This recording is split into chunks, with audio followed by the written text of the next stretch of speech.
I want to jump right into it. I want to call my portion of the presentation Intellectual Insurrection. It has a little bit of a psychological twist to it because that's what I am. For those who don't know me, I see a lot of new faces, which is a good thing. I'm a school psychologist by training, a nationally certified school psychologist. And what I do in my job is I evaluate children in public school, and I decide who goes into special education.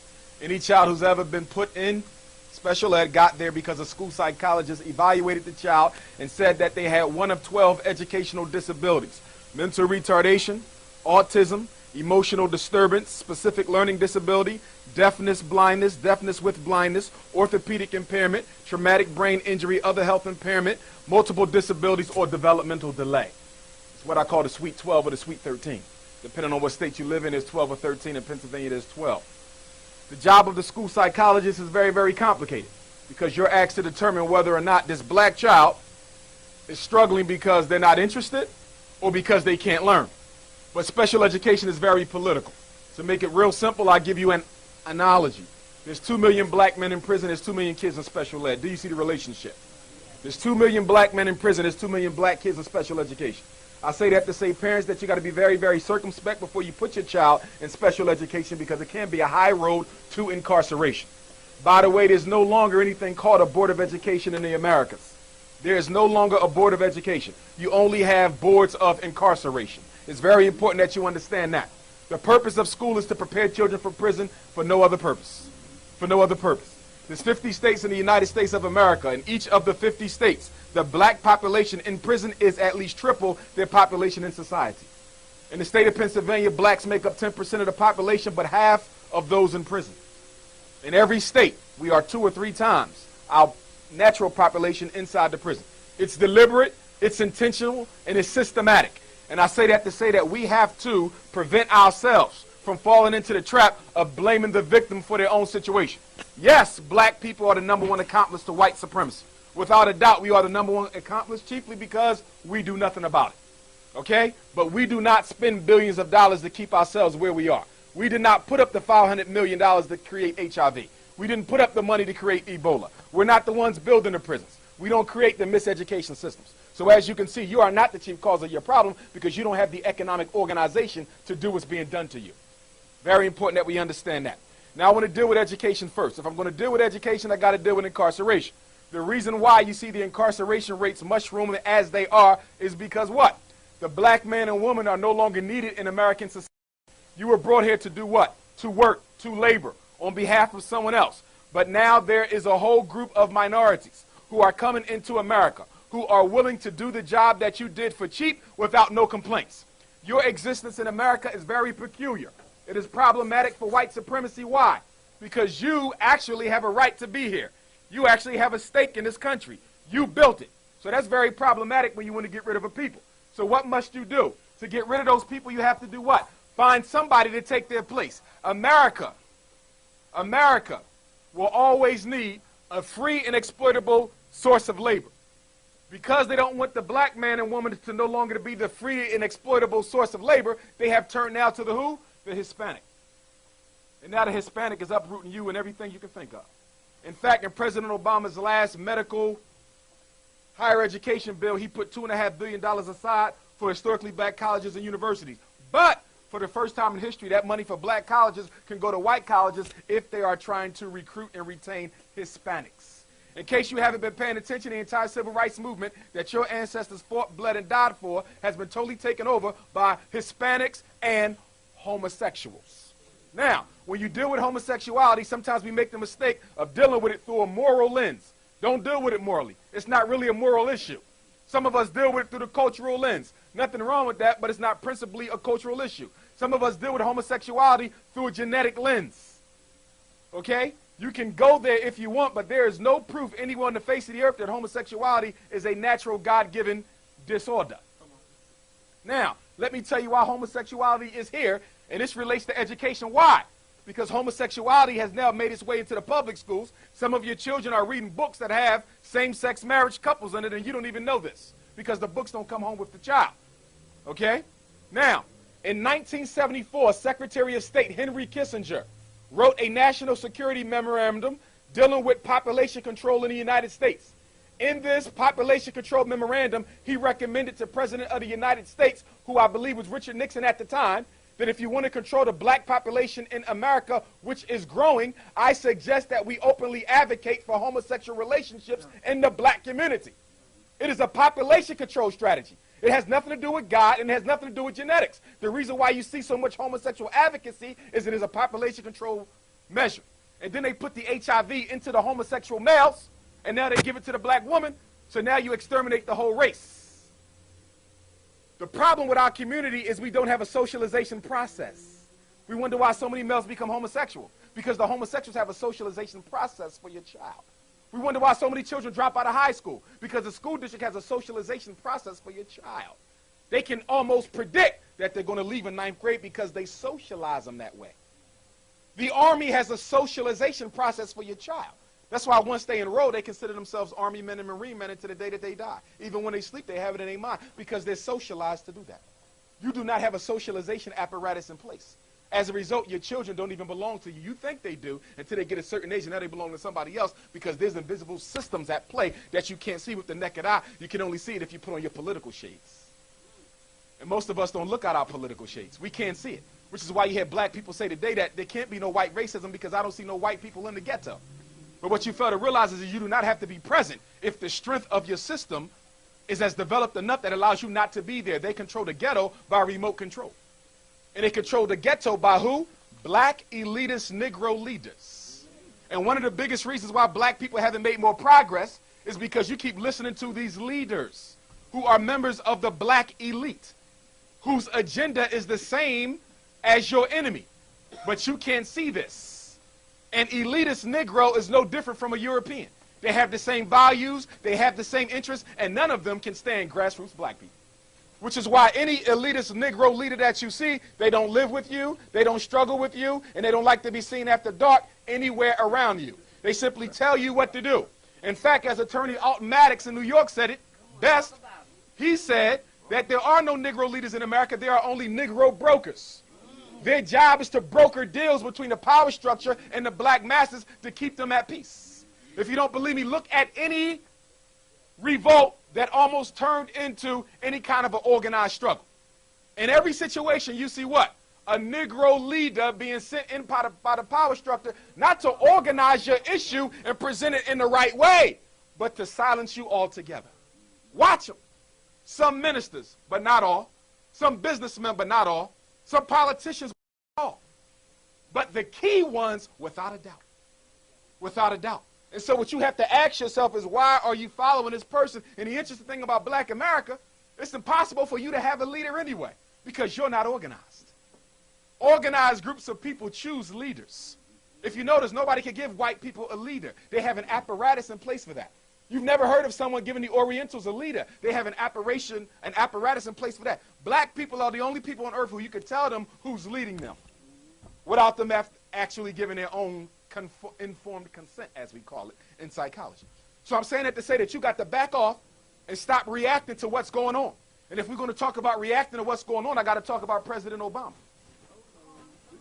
Now, many of you didn't know this man 3 years ago. In fact, the first that most of us heard of him was during the aftermath of Hurricane Katrina. If you go back to Hurricane Katrina, the United States government decided, and by the way, the government is nothing more than a group of men who carry out the wishes of the corporate gangster bankers. Let's be clear. Okay? That's it. The people in Washington, D.C. do nothing but carry out the orders of the international corporate conglomerate. The government is not run by votes, it's run by bucks. Very important that you understand that. But anyway, in the aftermath of Hurricane Katrina 2005, former President Clinton and current president at the time, Bush, were on their way down to shake hands with the victims of Hurricane Katrina. Not to do anything about it, just to shake hands. But anyway, President Obama, who was then Junior State Senator Obama, was over in Russia on some foreign relations business on behalf of the Council on Foreign Relations, the board of which his wife sits on. Now, by the way, CFR was started to rip Africa off of its resources, by the way.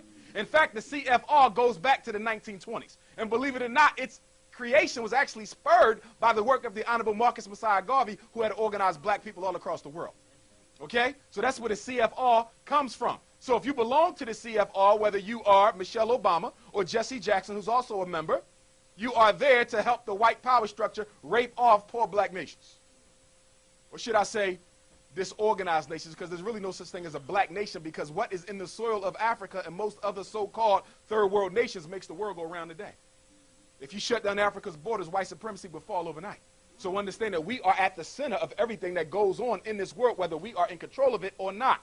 But anyway, they told Clinton and Bush that you got to wait till Obama comes back before you go down and shake hands with the victims. So let me ask you a question. If he wasn't chosen to be the next president of the United States, what the hell was he doing with two current presidents? They chose him before you knew him. So you got a bad habit of celebrating when it ain't nothing to celebrate about. Now, when Obama first ran for state senator of Illinois, he ran against Bobby Rush, former Black Panther from that section of the city, of that state, Chicago, Bobby Rush. Bobby Rush blew him out the water. Obama comes back again and runs again, only this time he got the backing of the National Democratic Party for a state race, which is something you tend not to see. Not only that, once he wins, he is invited to be the keynote speaker at the 2004 Democratic National Convention. Okay, you know what that is like? If I'm not mistaken, isn't Shirley Kitchen a state senator? Could you imagine her being invited by the Democratic National Convention to be the keynote speaker? Well, that's what they did with Barack Obama. Why would they take a nobody, per se, and make him the keynote speaker of something at large? Because they wanted to see the reaction of white America to him. And the reaction was phenomenal. It was astounding. And that's when they decided that we would make him what he was. But even more importantly, for you to understand, the man who created the Trilateral Commission on behalf of the Rockefeller family, a European by the name of Zbigniew Brzezinski, whose books we need to get in the bookstore, The Grand Chessboard, which is one of them, which basically gave the strategy plan for 911. He said whenever you want to control the people, you must create a serious terroristic incident. When people are afraid, they voluntarily give up their rights.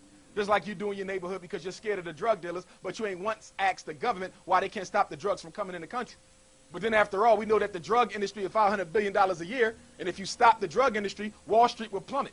If you stop the drug industry, most of you who are getting ready to retire would have no money to retire on, because illegal drugs is used to supplement most major stocks on Wall Street. In fact, 2 weeks ago, BBC ran a story. The United States Marine Corps and Army was in Afghanistan 2 weeks ago, and they came into a large poppy field. And by the way, Afghanistan is the #1 poppy producing nation on the face of the earth. Opium and heroin, Afghanistan. Now you know why they're there. Ain't got nothing to do with freedom and democracy. We ain't even free and democratic here. Okay? So anyway, they reported in the newspaper that the Marine Corps and the Army were forbidden by President Obama to burn up the poppy seed. So you mean to tell me you're in here fighting the enemy government who can sell this drug crop for millions of dollars to finance their war, and you don't destroy it? That's because you're not in there to destroy them. You're there to oversee your drug operation. It's a book you need to read called Dark Alliance by a European reporter by the name of Gary Webb, W-E-B-B. He's the one who was murdered after he published his book because he had uncovered, okay, that the United States government, okay, was trading guns for drugs and giving Central and South American gangs free access to black neighborhoods, helping them establish networks so they could sell their dope. Drugs is a form of chemical warfare in the black community. Don't look at it as nothing else. You can't stop it because you don't control it. Okay? So to beat up on young brothers who are out there selling it, even though it is wrong by what they're doing, but at the same time, we are wrong because if we had a job for our young people, they wouldn't be selling the drugs. See, they're out there selling because there's no economic system for black men. There's 5 stages of life for black men in America, in case you ain't been paying attention. There is miseducation, there is medication, there is incarceration, there's frustration, and then there's extermination. That's it. And every black man in here, every black man who's not in here has the job of doing what? Trying to sidestep those 5 steps, but they're extremely powerful. And the reason why they're so powerful is the minute you send your child to school and he can't sit still for 5 minutes, they want some Ritalin. They want some Cyclic. They want some Prozac. They want some Adderall. They want some Paxil.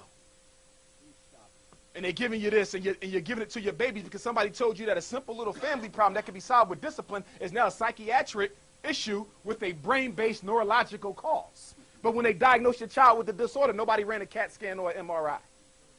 It's about pimping because they make $32 billion a year off these black children who are being given these drugs. $32 billion a year. And nobody's even telling you about the side effects. Nobody's telling you that the drug messes with your son's ability to produce healthy semen in his testicles. Did anybody tell you that? And that's coming straight from the Food and Drug Administration. But wait a minute, you can't rely on the Food and Drug Administration to approve your medicine. Why? Because most of the high-ranking staff in the FDA have stock invested in the drug companies, most of which publicly trade on Wall Street. So the reason why your son is pumping dangerous drugs in his body is because somebody's stocks need to go up. So you got to look at the situation for what it is, black people. You got to turn off the TV and start reading a little bit more. And you got to make sure you grab those children and pull them tight and close to you, because right now with what the homosexual movement is doing, it's off the hook. I was at a historically black college not too long ago, and I saw two cross-dressed brothers walk into the room where I was. Thoroughly cross-dressed, blouses, high heels, fishnet stockings at a historically black college and university. In fact, it's going on at most of the historically black colleges and universities. The homosexual movement has taken over the civil rights movement. But believe it or not, the homosexual movement and the civil rights movement have a little relationship. When we go back to Dr. King and the civil rights movement, we find that his top advisor at the time was an openly professed homosexual male by the name of Bayard Rustin. Y'all know what I'm talking about. In fact, Dr. King was forced to stop working with Bayard Rustin because everybody else in the civil rights movement said that this don't look right, because back then, black people stood for a little bit more. So a black minister had no problem standing up saying that I'm not for homosexuality. You'd be hard-pressed to find one today. And the reason why you'd be hard-pressed to find one today is because George Bush, the last president, came up with a bright idea. He said, if the black church is the backbone of the black community, if we start giving them money, can we soften their position? And somebody said, yes, Master. So he found a way to get past the constitutional provision of a separation of church and state. And so now you got black churches all across America, including in the city, who get money directly from Washington. They are the new FBI, faith-based initiative. Very important that you watch this. In fact, I know for a fact that the FBI in every major city, you should know this, has two lists. They have a list of radicals. I'm probably on there. Some of you are on there, okay? Then they got another list. These are resources. These are the leaders who they can go to and find out exactly what's going on here tonight. These are the people who they can go to and ask to keep a tab on him. What is he up to? What is he doing? And you know, most of those lists are comprised of ministers. That's right, religious leaders. See, when somebody told you that we just deal with God, we don't deal with nothing else, that was a political decision, because there is nothing more political in this world than how you form your concept of the all-powerful creator. In fact, the white Jesus concept, okay, is a phenomenon that you only find in the black community, in that we are the only race of people who will voluntarily worship our creator in an image of somebody else's creation. You can't find it. You go to the Orient, Jesus looks like them. You go to the Middle East, Jesus looks like them. You go to white countries, Jesus look like them. But when you go to certain Roman Catholic cathedrals, Jesus look like us. Like if you go to the Vatican, if you go to the Catholic Cathedral in Poland, in Spain, in Ireland, most of them have black Madonnas and child to this day in the main cathedral. But the reason why there's a white image of a white Jesus in your church is because the mind works by symbols. And if I make your God look like me, then naturally your unconscious mind will associate me and George Bush and every other white man who's come across as being God Almighty. So when you think you're on your knees praying to God, you're really worshiping the white man, and you wonder why your prayers don't get answered. Making African children inferior begins with birth. I say it all the time. So when your child come home, what do you turn on the TV? White racist cartoons. Everybody remember the Tasmanian devil? The little ugly fat thing that just kept spinning around? Do you know why that cartoon was created? Because at the time, the British was in Australia, okay? And there's an island off the coast of Australia, Tasmania. They exterminated every living black man, woman, and child on the island of Tasmania, so they gave you the Tasmanian devil. Remember this. You cannot exterminate a people until you first exterminate their image in the mind of everybody else. Look at Hitler in Nazi Germany. Before he could attack the Jews, he had to do what? First have a propaganda campaign that made the Jews worthless in the eyes of everybody else. And that's what we fail to realize. It is only after you have been made a demon in the eyes of everybody else can you then be exterminated. But the interesting thing about Nazi Germany is that there was a population of 50,000 Africans who lived there and went through the same hell, and you don't find them memorialized at no Holocaust conference. Why you don't see no pictures of black people at a Holocaust conference? In fact, do you know that there was a group of black soldiers called the Liberators who liberated the European Jews from some of the worst concentration camps that there are? And to this day in Germany, European Jews have an annual celebration celebrating the black soldiers who saved them from Hitler. One thing you got to understand about movies and motion pictures is there's nothing entertaining about it. It's all political. Do you know that there is an office, a committee in the United States Congress that must approve every movie that comes across the movie theater? Why you think you never seen a real movie on the Nat Turner insurrection? Why you think you never seen a real movie on the Garvey movement? Why you think you never seen a real movie on the slave trade? It's not allowed. Why? Because images can wake you up just like they was used to put you to sleep. And that's why when you see black movie producers, if you notice, they're not allowed to do any serious movies either. Or they keep showing you the same hood movie time and time again. Right now, we got a popular comedy out in the movies right now. A bunch of black men acting like fools over the death of their father. And to you, you think it has no image. But when a white person goes to the movie and they watch that, what do you think goes across their mind? They believe that this is what you are. I remember when I was at Millersville University, white boy smacked the black girl on her behind. He was joking around. When he got sent to the dean's office, the dean asked him, why did you do that? He said, I thought that's what they like because that's all I see on television. Images rule the world. Images rule the world. I can sit up here and tell you Jesus is black all day, but if we put a million pictures of a white Christ up here, that's exactly what your brain is going to grab onto, because the brain is the creature of repetition. And that's why you got to make sure you do not raise your black children to believe that they have a choice as to whether or not they want to be a man or a woman. Tell them it ain't no choices in this house. You got to stand for something, because some of us are confused. The civil rights people got you thinking that you are being a hypocrite of the civil rights movement if you do not stand for diversity in sexual behavior. I got an email the other day. Somebody wanted me to come and speak and facilitate a discussion on sexual diversity. There was gays, lesbians, transgendered, transsexual, metrosexual. Every type of sex was out there. Half of them I never heard of before. Okay? So you got to be careful. You got men out there taking hormones, becoming women. You got women out there taking hormones, becoming men. I know, because at my graduate program, we had a class on diversity. They didn't talk about race. You know what they talked about? Homosexuality and lesbians. They've taken over the whole movement. And I'm saying that to say this. You got to stop trying to blend your struggle in with everybody else. Black people got a bad habit of trying to hold hands with every other person on earth who got some color in their skin. And what you fail to realize is all these other people who got color in their skin don't care anything about you. You're quick, the Native Americans. I'm half Indian. So the hell what? I bet you they won't claim you. I'm half Hispanic. So the hell what? I bet you they won't claim you. My grandmother was a Japanese. So the hell what? If she was so Japanese, why you buying her hair? Shouldn't you be growing it?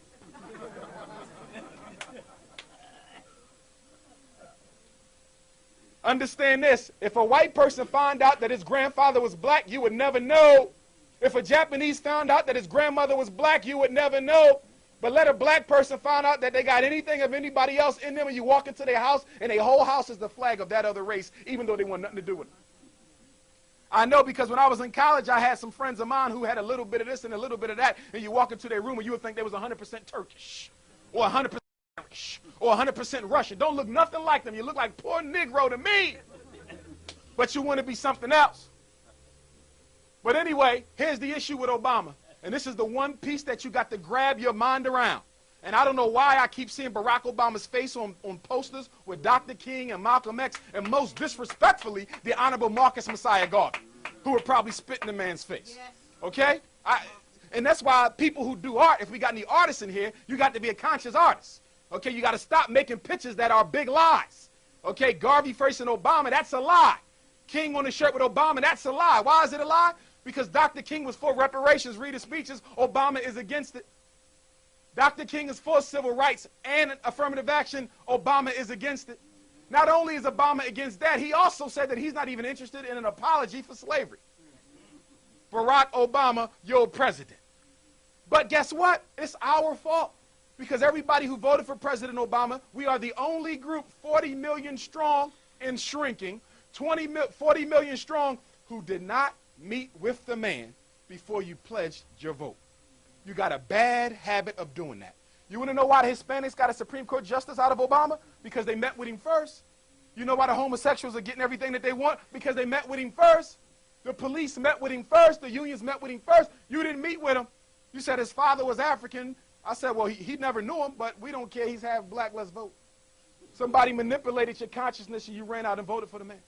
And I'm not saying you did anything wrong, because you know you don't choose the president any damn way. The Electoral College chooses the president of the United States.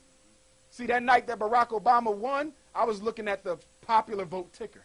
And on the popular vote ticker, he only beat McCain by 3 million votes. You know what that means? He only beat him by one small state. And that's why you wonder why he gets so much hate mail. People say, well, wait a minute, how he get so much hate mail? He won in the landslide. No, he won the Electoral College vote in the landslide. The people, he won by one state. But here's my issue. You ain't going to catch hell under Obama. You're going to catch more hell when he's no longer in office. Let me tell you why. You have went on record, us, the Negro people, have went on record as saying what? No matter what that man does not do for me, he can ignore me, he can ignore police brutality, he can ignore miseducation, he can ignore the over-incarceration of black men, and he's still my man. So let me ask you a question. 8 years from now, when Obama is no longer president of the United States, and Jim Brown the cracker is in the White House, and you go send the man with the perm up there, what's his name? You send Al Sharpton up there to go and debate for you. You know what that new president going to tell you? Get out my damn face.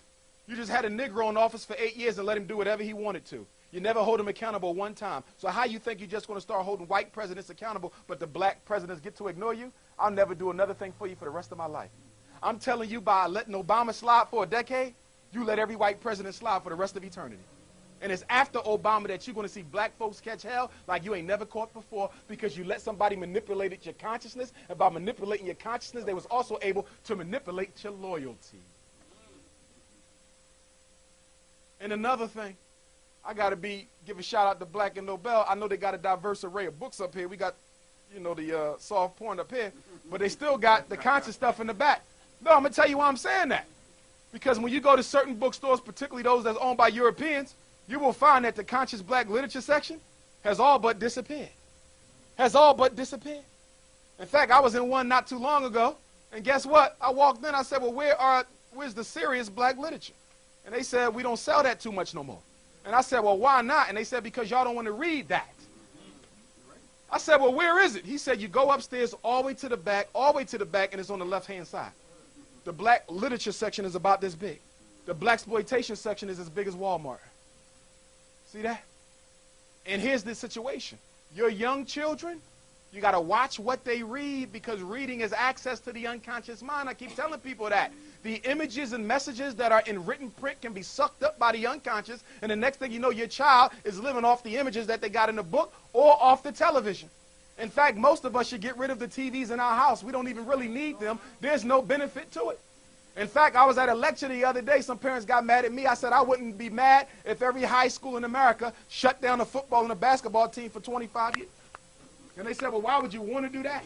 I said, well, the number one reason is the only person who benefits from black men being in the NFL and the NBA is middle-class white women.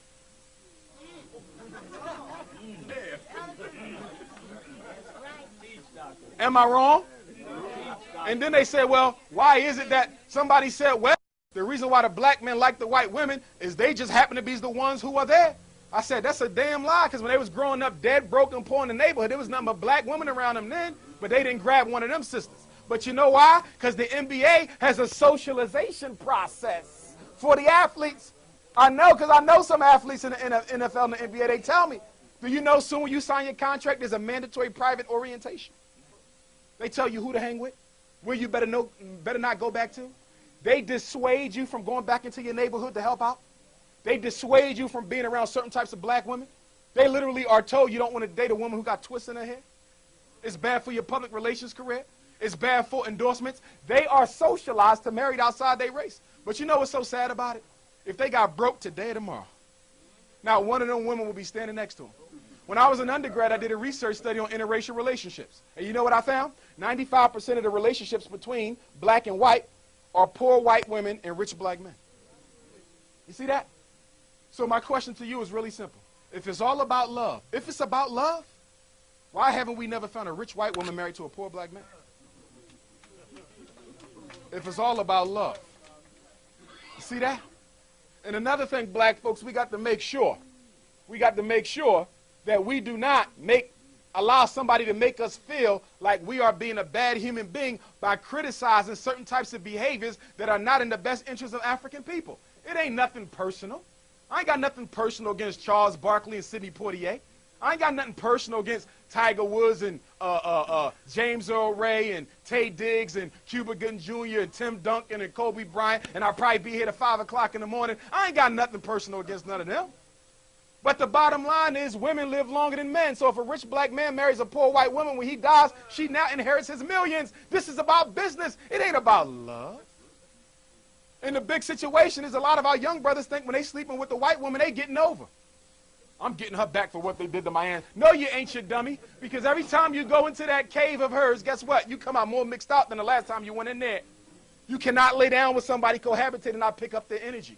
So when you lay down with her, you're picking up her energy. You might have thought you was a strong black man, but after hitting that 25 times, guess what? You are as European as any other European male. It distorts consciousness. It distorts consciousness. And I'm going to tell you something from a psychotherapy standpoint. No child suffers more than a biracial black child. If you don't believe me, read Obama's own words in his own autobiographies. Read what that man tell you. I knew I had friends who was biracial. They never quite fit. White folks don't want them, period. And some of us, because we into the whole light skin supremacy movement, we don't want to take them either. And by the way, we do have light skin supremacy in the black community. You do know that, right? Yes, we have light skin supremacy. I know black nationalists who are light skin supremacists. I know black leaders who are light skin supremacists. You'll never catch a sister with color around them. And they never get called on it. Some of y'all, when the babies come out to this very day, you know what you're doing? You're looking at their ears to see how dark they're going to be in 10 years. You're supposed to be celebrating African life, but the slave in you demands to know what is going to be ultimate complexion of this child. Some of you tell your kids don't bring anything home darker than a certain complexion. And just like you got light skin supremacy, you got black skin supremacy. I know some brothers and sisters, they blue, black, purple, and anything lighter than them is inferior to them. That's right.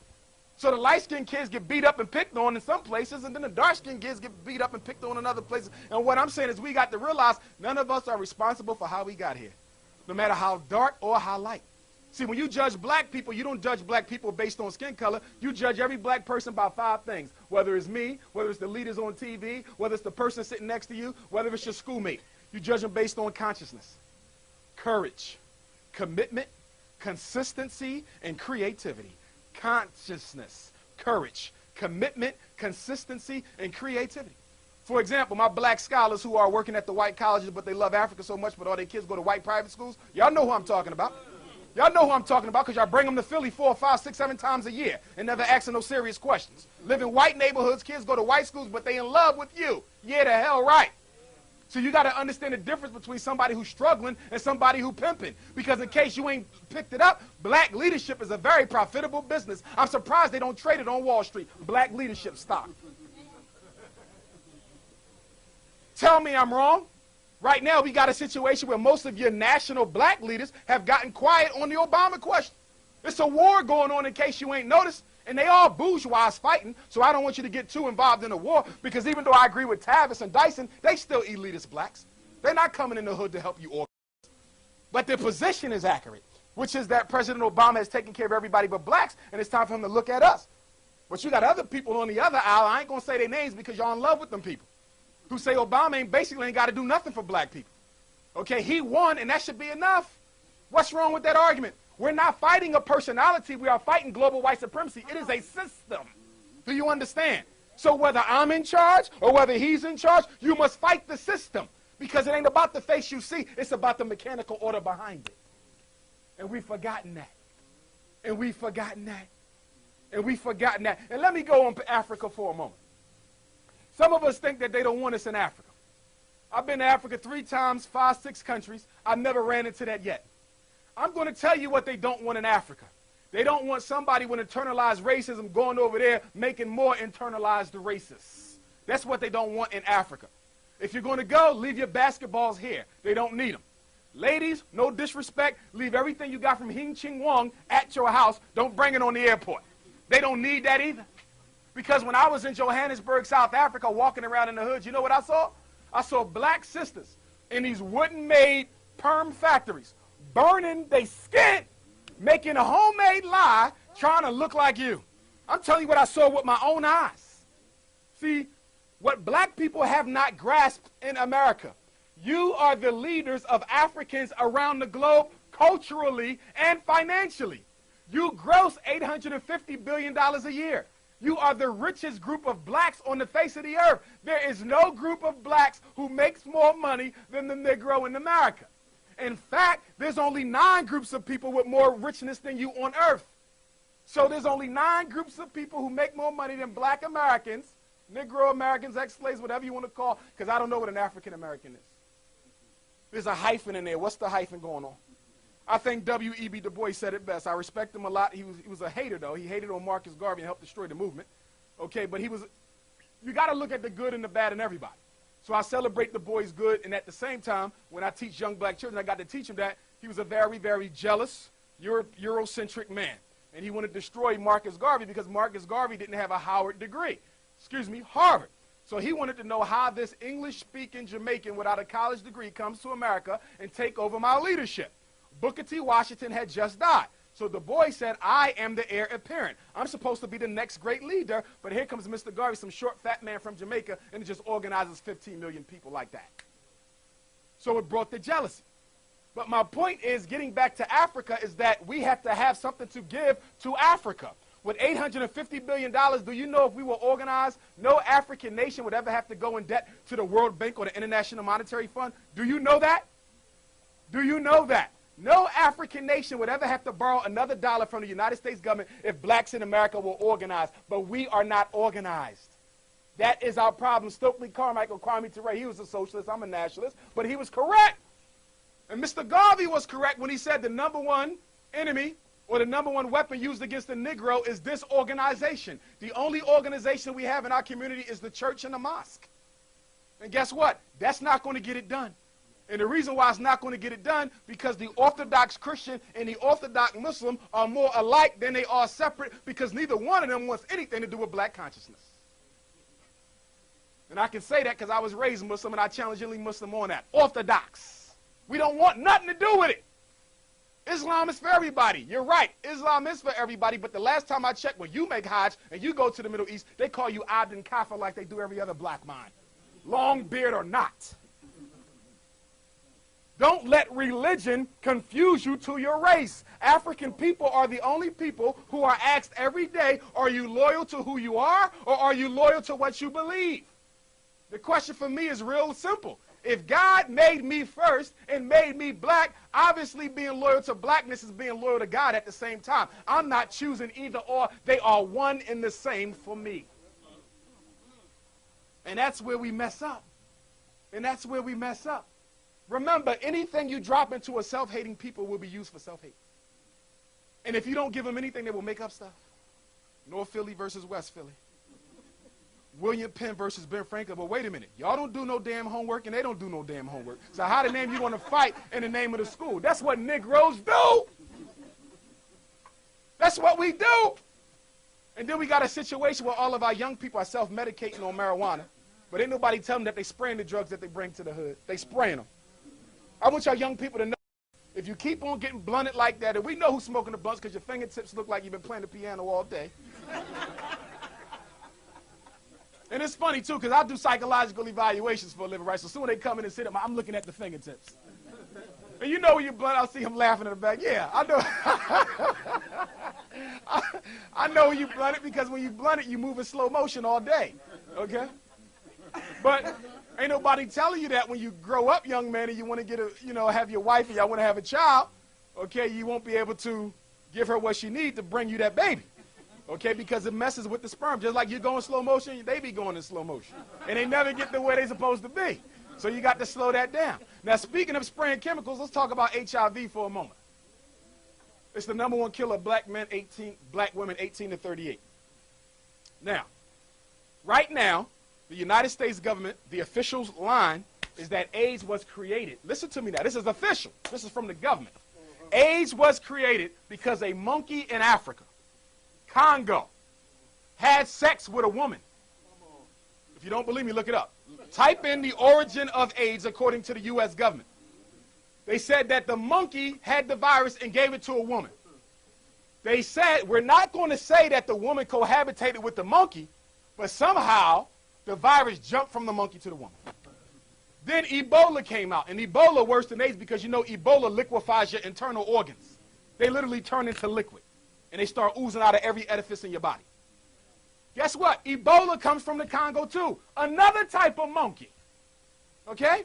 Now I got a question for you. Why the Congo? The Congo is the richest piece of real estate on the face of the earth. Do you know that there's more diamonds, gold, coltan, oil, you name it, in the Congo than any other nation on the face of the earth? In fact, we all got a cell phone right now, laptop at home, car outside, which you probably wouldn't have if it wasn't for a mineral called coltan. Cobalt and titanium, they bring them together, it makes coltan. You cannot have an electromagnetic communication device without it. The reason why the monkey had to come from the Congo is so you would never think about going to the Congo so nobody sees what the hell they doing over there. Do you know that they're actually fomenting the wars that's going on between the gangs? Arming this one, arming that one, giving them pennies while they run away with all the minerals. Why you think they assassinated Patrice Lumumba back then, who in my opinion was the strongest of all the Pan-Africanists, okay? Because Lumumba said, you ain't going to steal from our country no more. If you want it, you're going to pay for it. So the CIA director, Allen Dulles, Eisenhower, and the rest of them got with the government of Belgium and said, you know what? Get him out of here. They took that brother, two of his comrades, and sliced their body up into little teeny pieces and put them in acid, and the only thing that survived was the teeth and a piece of his skull. And a couple years ago on BBC News, they did an interview with some of the Belgian officers who were there during the assassination of Patrice Lumumba, and one of the officers reached into his pocket, pulled out a napkin, and guess what he unrolled? He still had Patrice Lumumba's teeth. Ain't never did a day of jail in time, and he was laughing about it. Look at what they do to us, and then they laugh about it. But at the same time, young men, don't be so quick to run out there and fight because we good for that. I had one brother say, well, you know what, why don't we just start bombing cop cars? You silly Negro. First of all, they can see everything you do. And by the way, in case you don't know about the Telecommunications Act, every text message, every voice message, every email message, every phone message goes into a central repository. It is never destroyed or deleted ever. Okay? Did everybody hear me? There is no privacy in America. That was one of the first things they undone, and the latest Telecommunications Act came under President Bill Clinton. He did that. There is no privacy anymore.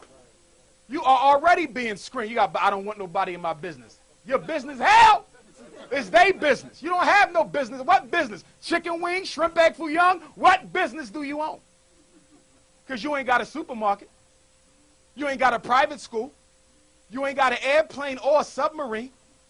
By the way, Bob Johnson, who sold BET to Viacom for $2 billion, actually wanted to start the first black international airplane business because he saw how much money black people spend in the travel industry. And you know what they said? They said, nigga, here go a basketball. You better get out my face, and gave him the Charlotte Bobcats. That's right. That's right. Bill Cosby been trying to get a major network since the beginning of time. And I take issues with Bill, don't get me wrong. Okay? Don't get me wrong. But at the same time, he was a black man who was trying to buy a major network. They sent him somewhere else. See, there's certain industries that are not open to black folks unless they organize. How is it that Michael Jordan is the first former NBA player to become a majority owner of an NBA team? And the NFL still ain't had a black owner yet. See, what we fail to realize, my brothers who like running with the Eagles flags in your car, when you run around with that Eagles flag, you don't even know that you're supporting white supremacy. See, the Philadelphia Eagles is a corporation. The Philadelphia Phillies is a corporation. They buy, they trade, they sell, they exploit internationally. It's a white corporation. And we got a bad habit of doing that. It's amazing, too, because you'll see Irish people will have the Irish flag, Italian people have the Italian flag, and a Negro will have an Eagles flag and a Sixers flag on the other side of the window with some dark-ass glasses on, thinking he doing something. So we got to wake up. First of all, what we got to do, we got to start pulling that money together. You know why black folks don't own anything? Because we don't trust each other. We don't trust each other without money. Now you want to put a dollar bill in this? I get his brother $1. I'll be calling him every 5 minutes to make sure he ain't spent my damn dollar. Am I wrong? Am I wrong? You know why the Orientals get a head up on you? They get off the boat. 20 families will shack up in one house, and won't nobody leave the house till everybody in the family got their own business. Do you know that? It's what the Indians do, because everybody has a do-for-self collective mentality except the black man. And guess what? This is good because we need the education. But then it's got to be transformed into action. Because guess what? We have lectured ourselves into extermination. It is time for action. But the problem is, the truth of the matter is, most of us are not ready for that action. And so guess what? Everybody else uses it except us. Except us. So where do I think black people are going to be at ultimately in the next 100 years?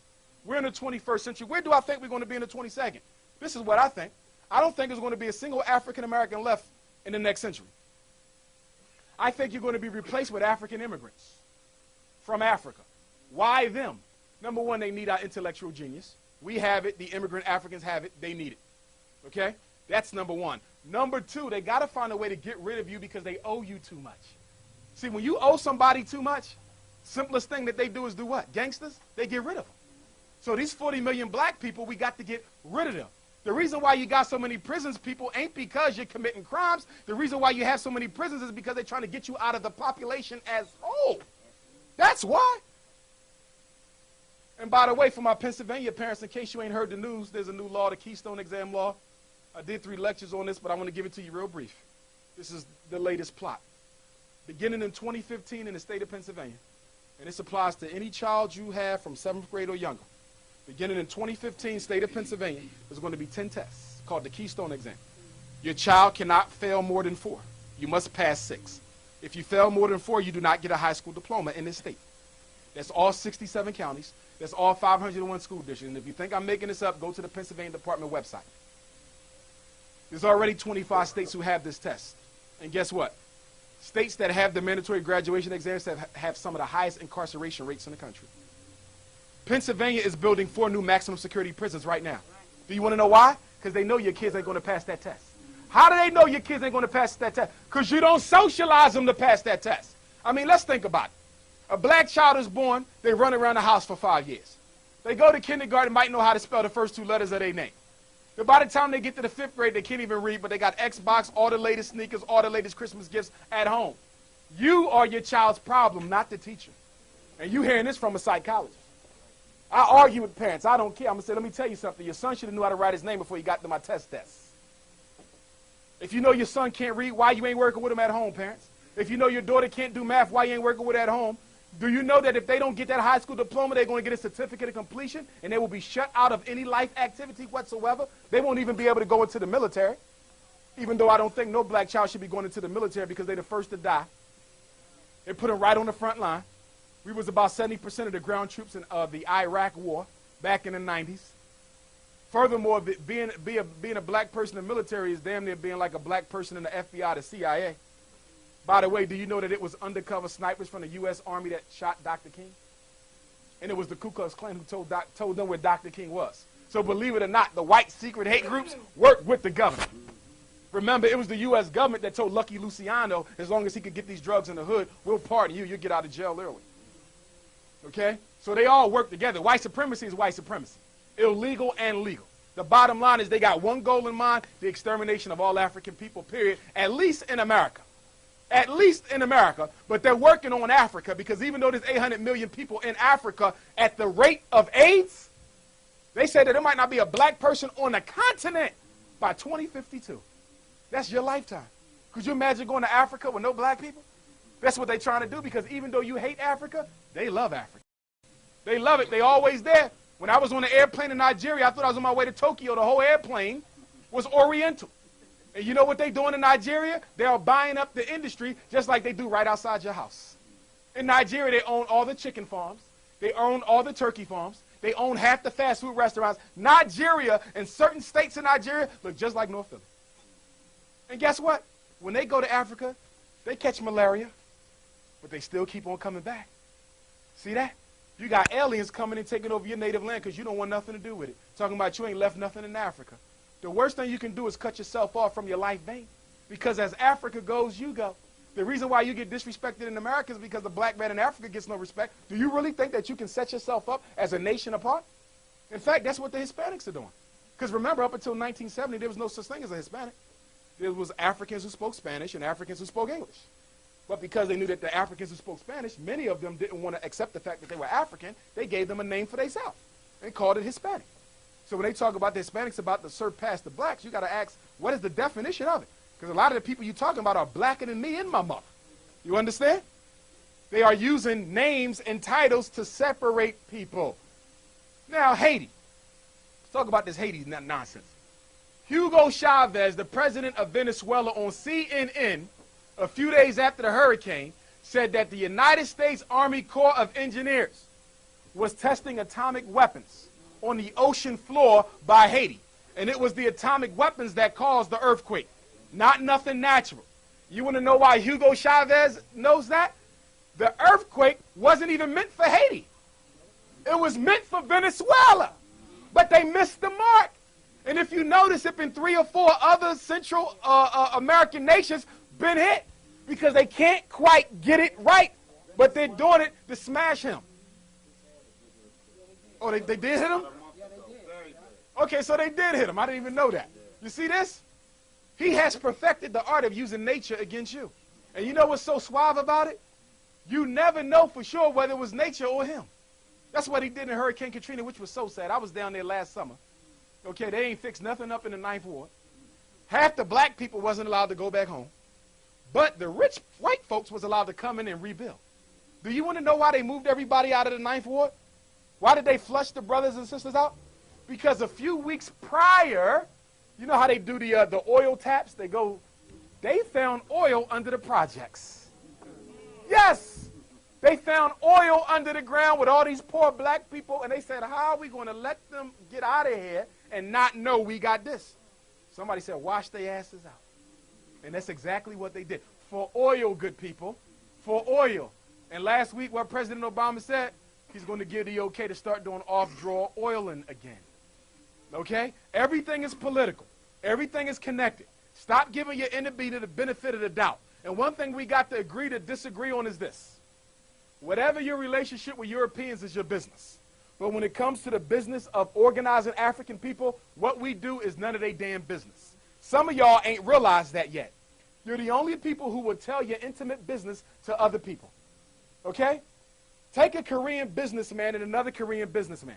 They may respect each other as Koreans, but when it comes to selling them sneakers to your kids, they're not going to tell where he getting his price from and where he getting his price from. Black folks got to do the same thing. We don't believe in racial hatred. That's not who we are. But I don't have to be an integrated fool not to believe in racial hatred. And some of y'all, your religious views have clouded your mind so much that you can't even come to an all-black meeting without feeling like you're sinning against God. And I told you to tell me when it's 15 minutes left. Anyway, don't be hitting me in the back, Tyson. Anyway, I'm going to wrap this up.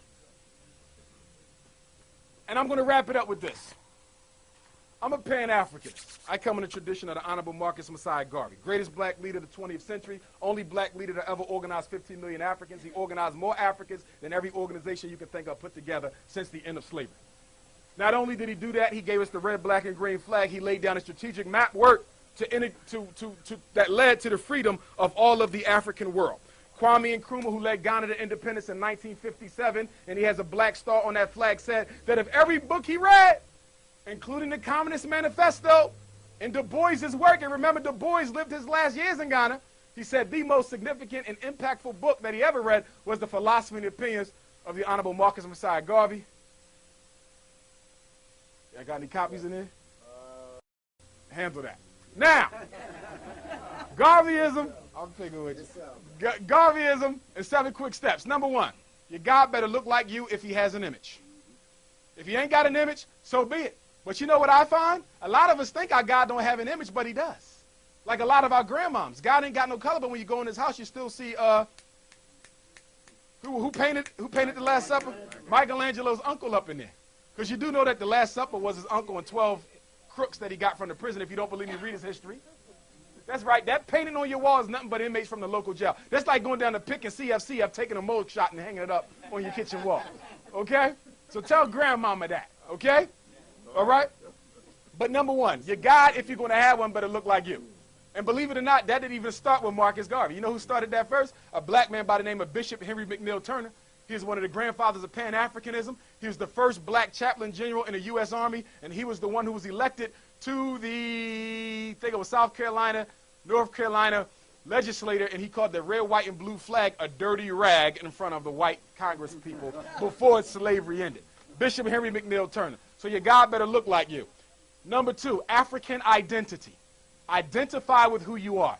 I know there's a lot of different theories over there on the word Africa, but I'm going to take my knowledge from the greatest African scholar warriors, being Sheikh Anta Diop, Ivan Van Sertima, Dr. Ben, and others. The word Afro was in existence in Africa before the white man came there. And you know what it means? It means birth of man. So you got to identify with who you are. If you want to use other names, but don't let nobody tell you you can't call yourself an African. I don't give a damn who they are or what they believe. The next one is African identity. You must have race pride. There's nothing wrong with being proud to be black. You're proud to be Christian, you're proud to be Muslim, you're proud to be Hebrew, you're proud to be this, you're proud to be that. And there's nothing wrong with your religious pride, but you must also have race pride as well. raise your child with that. Independent African political power, independent African economic power, unity, and the last thing is that the nationhood must be based in Africa. All of you don't need to go back, because some of you are going to cause more problems than you solve. But you must have a centralized nation base, and it must be the richest the richest continent on the face of the earth. It must be Mother Africa. That's where the international government must be based, although we can live anywhere we want on the face of the earth. And believe it or not, if you don't decide to get up and work with Africa or relocate or do something, sooner or later, you're going to be forced to do it anyway. Because what happened in Katrina, they're going to keep on doing that. They're going to not stop. There is no stopping until the black man is gone. And I'm going to leave you with this. Many of us think that they just want to get rid of the grassroots blacks, the strugglers, the freedom fighters. Many of us think that people like Tiger Woods and Barack Obama will always be safe. That's not true. Do you know what eugenics is? Eugenics means to exterminate the gene that produces the people. So that means that they must exterminate everybody. So the goal is not to keep a few here and a few there. The goal is to get rid of every last American-born African. Only then can white supremacy be completed. But guess what? The gift and the curse is one and the same. If black people in America stand up, black people all over the world stand up. Everybody's waiting on us to wake the hell up and do what we need to do. And they will follow suit, just like they follow us in the NBA, just like they follow you to get your hair permed. They will follow you to revolution. Join an organization if you're not in one, but make sure it's a serious organization, not with a leader who just wants to pimp the masses. It must be a serious organization. But you join one. If you can't find one, then you start one. A non-religious one. Church plus something else, because some of y'all said, I already belong to the church. No, no, no, no. The church plus one. And I'm going to leave you with a quote. Honorable Marcus Messiah Garvey, who said, without confidence in self, you are twice defeated in the race of life. Without confidence in self, you're twice defeated in the race of life. With confidence, you have won even before you have started. Frederick Douglass, an ancestor of mine, who said that in so many words, I'm going to paraphrase the quote because it's leaving me right now. Black folks want things easily done, but they don't want to put forth the sacrifice and the struggle that's necessary to do it. Our problem is we want progress, but we don't want to lose no money. We want progress, but we don't want to lose our jobs. We want progress, but we don't want to lose our life. Guess what? Especially for Christian folk, I know you know this well. There can be no redemption without bloodshed. So in order for us to get where we need to be, some of us are going to have to be willing to die. Thank you very much. I'm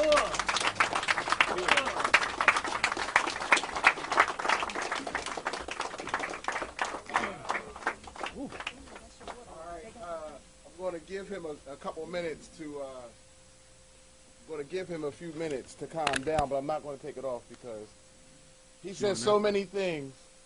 We're just going to let you ask him a few questions right now before Professor Griff comes up here and makes you forget everything that he just said, because everything that he just said was very important. So if you have any questions for the brother now, especially pertaining to your kids in education, ask me now, please. Yes, sir. What's your outlook on music, like as far as music, not in just the hip hop community, but in music in a whole? I think music can be a very revolutionary force. It always has been. When you look at any great revolutionary movement, there was music to go with it, whether it was an African movement or a non-African movement. But just like music can wake you up, music can also put you to sleep. In fact, when you come into a community, if you don't know the mental state of the people, all you have to listen to is the popular tunes that they play. So if you come into the black community today and listen to our most popular music, it is self-denigrating, it is self-respecting, and it is consciousness-lowering.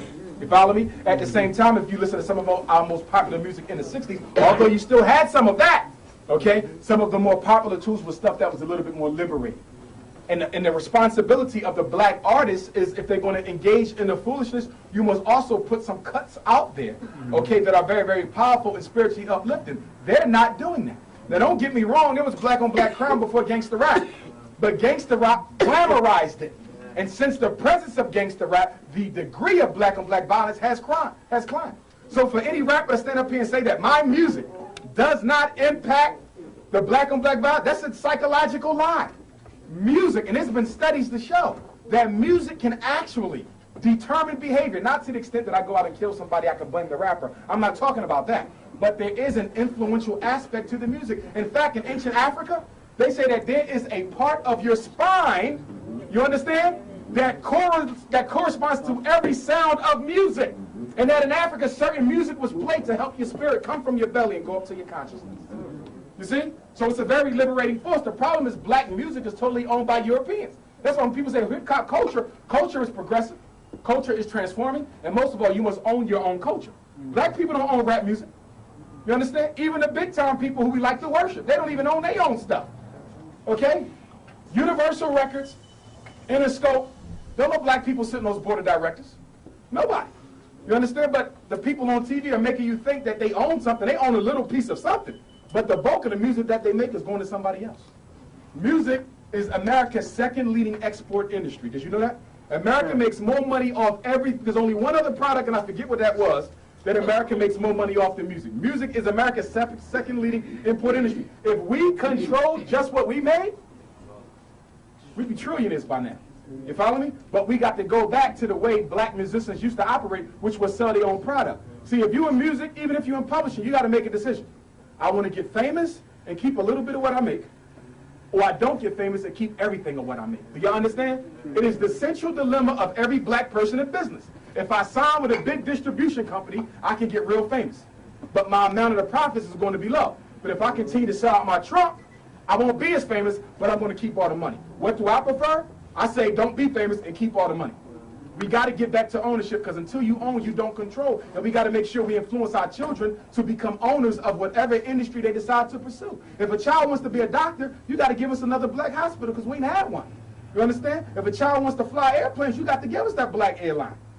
Okay, if you want to be a lawyer, you got to own your own firm. We got to stop making our kids think it's comfortable to serve white people as long as you're making 6 figures. We are not after profit. This is where we mess up. Profit is not our goal. No. Power and control is. See, you don't have to be rich when you have power and control. Look at all the money black folks got. You understand? But you have no power. White man got power. He don't need the cash, because if I'm rich, if I'm powerful, I don't need money. I can make you do what I want done anyway. Money is unnecessary. Money is for people without power. Right. We need the power and we need the wealth. We keep telling our kids that money is power. No, wealth is power. We got to take the money and translate it into business, real estate, property, investments. Always make the joke. Give me an Oriental kid and a black kid.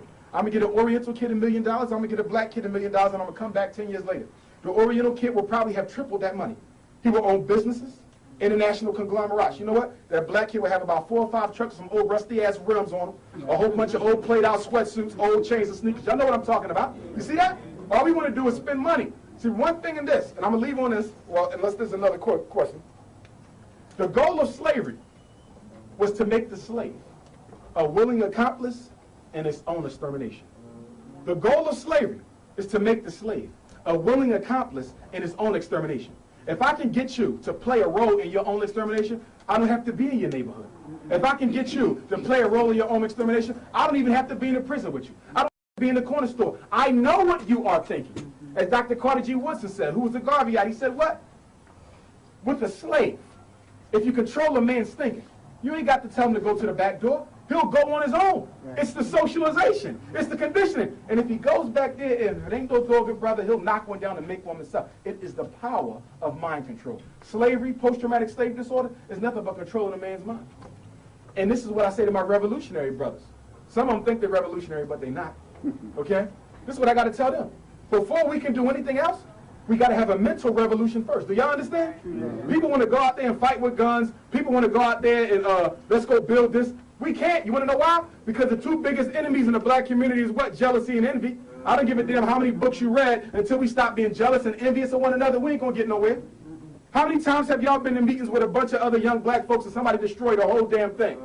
Jealousy and envy. Even when you study our history, you see some of the greatest black men we ever had were destroyed by other great black men because of jealousy and envy. And the problem with jealousy and envy is this. If this man has the secret that can liberate all black people, but I'm jealous of him, my jealousness is selfish. You know why? Because I will kill him knowing he may have been the one to free all y'all. So if I'm killing him, do I really care about y'all? Hell no, I care about myself and my ego. So us black men, before we come together as men and get done what we need to get done, you got to kill the envy and the jealousy. And that's why I respect Dr. King and Malcolm so much, because for the first time, 2 serious black leaders, other than Frederick Douglass and Martin Delany, was able to come together, agree to disagree, and King and Malcolm was actually going to join forces. Dr. Malcolm met with Coretta Scott King 3 weeks before he was assassinated. Dr. King was in jail at the time. They had sketched out a program for the Organization of Afro-American Unity and the Southern Christian Leadership Conference to come together and work together. J. Edgar Hoover found out about that. You know what happened to Malcolm. And then 3 years later, the Army, you see what they did to King. But that was the first time that two major leaders was able to put the ego to the side for the good of the race. If you got ego, you can't be for us. It's really just that simple. Anybody else? Yes, sir. Yes, I'm into like the conscious rap thing. I write the music. I write the lyrics, and I listen to all that kind of stuff. How many years from now do you think it would take to like get? If you remember like the late '80s and early '90s when it was on the mainstream with the conscious rap, Public Enemy, Poor Righteous Teachers, and the like. How many years from now do you think like we get it, not just back to that, but it could be a movement where we can just, you know what I'm saying? Right. When conscious artists such as yourself and other brothers decide that we're not going to let the major music labels co-opt our music. That's what happened. You follow me? The conscious rap movement never had to end if we didn't decide to start doing business with the majors. You see that? If you keep it in the neighborhood, you can distribute on your own. See, the principal problem with black people is this. Whether it's music, clothing, books, we do not have a distribution network. Do you understand? So whatever you want to sell, you got to strike a deal with a European. And they're going to charge you so much money that they're going to make all the money and you're only going to get a few pennies, even though it was your mind power that went into the invention. I don't care if you make shampoo, food, cocoa butter, music, you understand? Whatever you do, if you cannot distribute it internationally, you are at a standstill. And until black folks decide to invest the millions of dollars necessary to create an international distribution conglomerate, we'll never get anywhere. And that's the issue I take with the rappers. Because they have enough money where they can create the international distribution network. You know why they don't do it? Jealousy, envy, and they're afraid that if it don't work, they stand to lose millions. What they fail to realize, you're losing millions now because you're only getting 75 cents off each album. Hell, you're damn near being flipped. That's why we have Black and Nobel. And that's why we got Black and Nobel distribution. Black manufacturers, black distributors, black buyers, black consumers, like Mr. Garvey said. But keep it local. Keep it local. Don't go that route. That's the way you got to do it. Yes, ma'am. Oh, Chris, what's going on? All right. I want to ask a question about the children in school. Okay. What do you think about this truancy thing when it comes to our children? If they spend $3 to $8 school, if they spend family support. Okay, let me tell you about this. First of all, the reason why the kids don't go to school, because they're not wanted. There's nothing for them there. And the school is nothing but a prison without the beds. Okay? There's no such thing as a black dropout rate. There's only a black push-out rate. In case you don't know, if a child has been absent for a certain amount of time, after a certain grade, you can just drop them off the roll, no questions asked. Okay? And as far as this thing about locking up the parents, that's coming from State Senator Anthony Hardy Williams, who's running for governor of the state.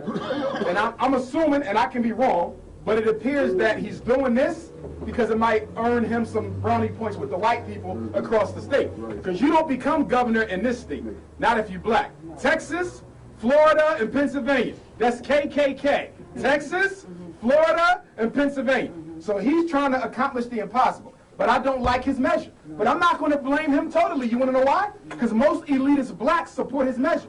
He had a sit-in down at the school district where everybody who supported his measure, which included most of your ministers and everybody else, said that they thought it was a good thing. Well, let me ask you a question. Most of these boys live in homes where they're single mothers, correct? They only got 3 or 4 other children, correct? They're barely making ends meet themselves, correct? So if you want to lock me up and I got 5 other kids at home, who's going to get my kids? DHS? How much is it going to cost DHS to care for my child a year? So aren't you losing money instead of making money? But listen to me, people. They'll spend the money because the issue is the extermination of black people. People always keep asking a silly question. Doesn't it cost more money to put them in jail than to just properly educate them? Of course. But when you're trying to get rid of people who you've had to deal with for 143 years too long, you're willing to pay any price for the extermination. And that's what they do. It's the same thing with the flash mobs. They flipped out with the flash mob. This is how they use the media to mess with your mind. If you notice with the flash mobs, they actually videotape the kids stomping the people. They made it like a movie. Remember what I said before? Before you want to exterminate and incarcerate, you must first do what? Destroy the image. Destroy the black male image. Now that the image has been destroyed on channel 3, 6, and 10, now when they start locking up kids all summer, putting them in the big paddy wagons, you want to turn another face because the media has already conditioned you to lose your compassion for the kids. You want to deal with flash mobs? I'll tell you what you do. You give those kids after school and summer jobs. You give them meaningful after school program. You know what the flash mob is? That's a bunch of kids who are saying, y'all should have something for me to do, and since you don't, I'm going to tear up the damn neighborhood. That's all it is. Thank you. Oh, we got one more. Listen, I didn't bring any tonight. Last thing, I want everybody to listen to my radio show, the UMAR Johnson Show, every Wednesday, 6 to 8, 1540. Don't forget that. 1540 a.m. every Wednesday, 6 to 8. You can also listen online at WNWR.com. I'm on New World Radio. And I have business cards at the end for any of you, particularly those who have children, if I can be of some assistance. Do not get your child evaluated. Do not put them on drugs until you talk to me first. Could you repeat the radio 1540, station, 1540 a.m. WNWR.com. WNWR.com. You can also download last week's show anytime until this coming Wednesday show. You can also listen to the radio show on your phone live at 215-554-6101. Good brother. what time? 6 to 8 Wednesday. And I got to get you on here too before this Mamiya thing jump off. Doctor, would you also enlighten this illustrious brothers and sisters about the 22% of the literacy rate that they said that they pegged among many of the students that failing to graduate? Well, see, here's the situation with the illiteracy. They're not teaching. The fundamental problem in education is only 9% of all public school teachers are black. 91% of public school teachers are white. Now remember, the last institution to fully integrate in America was the what? Schools. Do you remember? That went up into damn near 1980. You follow me? So if the schools was the last institution to integrate, how about the people who are actually teaching the black kids in the schools? What do they feel about that situation? See, a lot of the white teachers who teach black kids would rather be in the suburban districts, but there's not enough jobs there. They are forced to be here. And another problem I got with public education, too many people who do not want to teach, who are not teachers by training, are only there to get a paycheck. It's the only job where you're guaranteed to make some money if you're a lawyer and you can't get a job with one of the major law firms. You go and get an emergency cert and you teach. I ain't got a problem with emergency certs if you're there for the kids, but if you're only there to make sure you're keeping food on the table at your suburban household, I got a big issue with that. And the biggest issue is this: the white teacher union. The American Federation of Teachers, the Philadelphia Federation of Teachers, the National Education Association, both of which opposed integration back in the 60s, by the way, okay, are the biggest stiflers of educational innovation. Because anytime you say, look, I want the teachers to only get a raise if their kids are learning. If you want to link teacher pay to student performance, the unions are against it. The unions are against anything that makes white teachers accountable to black children, which is why black teachers got to start their own unions. They got to stop being a defunctory group of the white unions. Black principals got to start their own unions. You cannot do anything with them. You must have your own, or you'll never be able to improve education for your own children. When the union go on strike, and I see the black teachers out there screaming, what are you out here for? You should have a whole separate agenda. And the union never has nothing on their list of demands that has anything to do with improving the quality of education for the kids. There's too many people at 440 North Broad Street who have six-figure salaries who don't do a damn thing.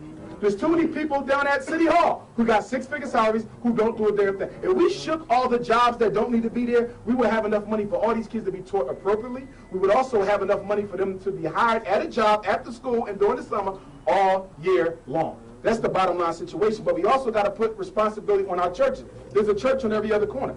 There should be a tutoring program on every other corner. And for the mega churches, they should have their own school. I'm not talking about a Christian academy. Okay, I'm talking about a school where you teaching kids regardless of what their religion is, because as Mr. Garvey said, this is supposed to be about race first. Not Muslim first, not Christian first, not Moor first, not Hebrew first, race first. We are all one people. You stand on that. The problem is we keep running into cliques. Put the cliques down and stand up as one race and do what you got to get done. We can fight in private, but we can't be fighting in public. Wow. And the situation is put those labels down, because the labels ain't why you suffer. They don't put you into little groups when they stop you on the corner. They don't put you into the middle class or the low class, the Christian or the Muslim. All they see is Negro. Go to jail. I have one question I wanted to do that last one. Do that last one. This will be the last one. Right, 'cause we gotta get grip up. Got a little treat for y'all before we get grip up. So. Okay, oh, I'm sorry. No, I just had one question I wanted to ask. What percentage of, especially young males, young black males, that start to reject the whole process of the negative information that they're being bombarded with in the school system, do that on purpose just to keep from going insane? Well, it ain't the negative information. It's the negative treatment that they receive. See, you got to remember, soon a black boy gets into kindergarten, he starts to realize that he's not treated like everybody else, even the black girls. He knows something different is going on, but he don't know what to call it. And then when he comes home, his mother and father say, well, it's all your fault. You need to just act right. He's like, damn, it really ain't me. Something else is going on here. So from the time that they start education, they get turned off because education becomes painful. And all human beings, everybody in this room is motivated to do what? Avoid pain and grab pleasure. So if I'm going to keep coming to school and I'm going to keep getting ridiculed, and we know, by the way, that teachers pay more attention to the kids in the class who look more like their own kids at home. So that means the darkest black boy is always in the back. And I think it should be against the law to put a boy's desk up against the wall and he don't even face the rest of the class. Y'all know what I'm talking about? But this is what they do in the schools. So they get criminalized at the age of 5. So if I'm criminalized at the age of 5, and by the time I get to 4th grade, when most of our kids tend to check out anyway, with most of them dropping out in the 9th, I already feel criminal. And then the school uniform is the prison uniform anyway. You follow me? So by the time I get to 9th grade, I have been so marginalized, demonized, and criminalized, I really don't see a problem walking from the school to the prison. After all, they look like the same thing. Thank you very much. New World Overthrow.